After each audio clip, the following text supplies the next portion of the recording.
মাস রক্তক্ষয়ী যুদ্ধের মধ্য দিয়ে পাক হানাদারদেরকে পরাজিত করে আজকের এই দিনে পাকিস্তানের জেনারেল অরোরা নিয়াজি, পাকিস্তানের সেনাপ্রধান জেনারেল নিয়াজি আমাদের মিত্র বাহিনীর জেনারেল অরোরার কাছে আত্মসমর্পণ করেছিল।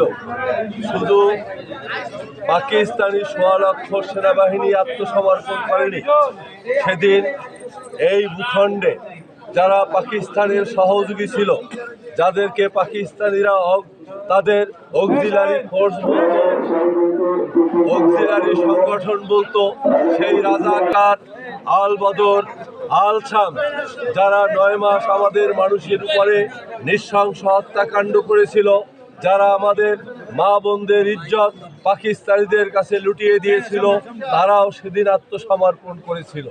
আমাদের বুদ্ধিজীবীদের যারা হত্যা করেছিল, তারাও তাদের আত্মসমর্পণ করেছিল। তাই এই দিনটি বাংলাদেশের ইতিহাসে অত্যন্ত গুরুত্বপূর্ণ হয়ে থাকবে, মাইল ফলক হয়ে থাকবে।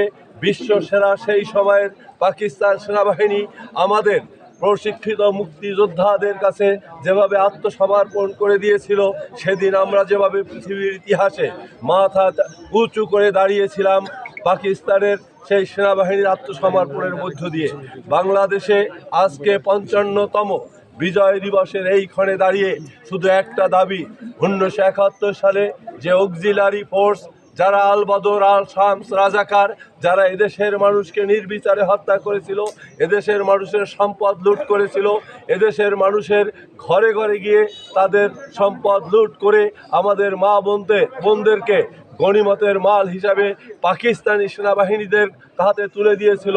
আমরা এই নতুন প্রজন্মের কাছে আমাদের আজকের একটি প্রতিজ্ঞা হবে যে সেই পাকিস্তানি দোসরদের বাংলাদেশের মাটিতে আর রাজনীতি করতে দেওয়া হবে না। এই পাকিস্তানি দোসররা বাংলার মাটিতে আর কখনো মাথা উঁচু করে দাঁড়াতে হবে না। যেহেতু তারা আত্মসমর্পণ করেছে, তার মধ্য দিয়ে শুধু বাংলাদেশে তারা বসবাস করার সুযোগ পাবে, কোনোভাবেই রাজনীতিতে তাদেরকে আর অধিকার আগামী প্রজন্ম তাদেরকে দেবে না। এই প্রত্যাশা, এই দৃঢ় শপথ আজকে আমরা এই দিনে নিচ্ছি যে কোনো রাজাকার, আল বদর, আল শামসের জায়গা এই বাংলাদেশে হবে না।